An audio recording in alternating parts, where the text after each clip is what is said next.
ለከትክ እንደሆነ ሙሉ ለሙሉ እጅ መስጠት ነው። ይሄ ከዛ በኋላ ሶማሌን እጇን ጠምዘን እንደ ስትራቴጂ ነው የተጠቀመበት ብለው የሚሉት ሪሊ እንደው ለአለቃቸው ሂሚሊዬሽኗን ለመቀነስ ነው። ምክንያቱም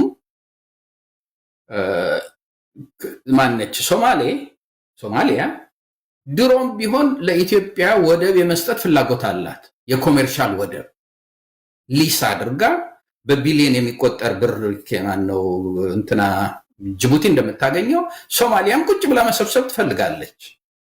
ሶማሊያ ማለት እንግዲህ ሪፐብሊክ ኦፍ ሶማሊያ ዴሞክራቲክ ሪፐብሊክ ኦፍ ሶማሊያ እንመልክ ሶማሊላንድን አይደለም።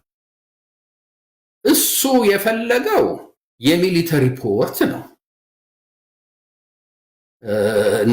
ናቫል ፎርስ የሚያስቀምጥበት በቃ ይሄ አሜሪካን፣ ቻይና፣ ራሽያ ሲያደርጉ አይቷል።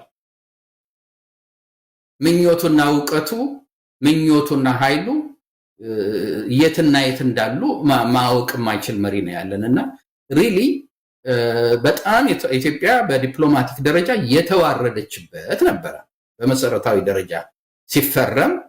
አሁን እንደገና ደግሞ የአንካራው ፊርማ ላይ ኬንያ የማነች ሶማሊያ የጠየቀችውን በሞላ ነው ያገኘችው።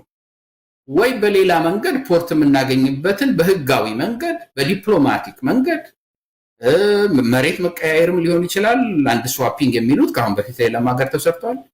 አለበለዚያ ግን ያደረገው ይሄ የመንደር ብልጠት ኢንተርናሽናል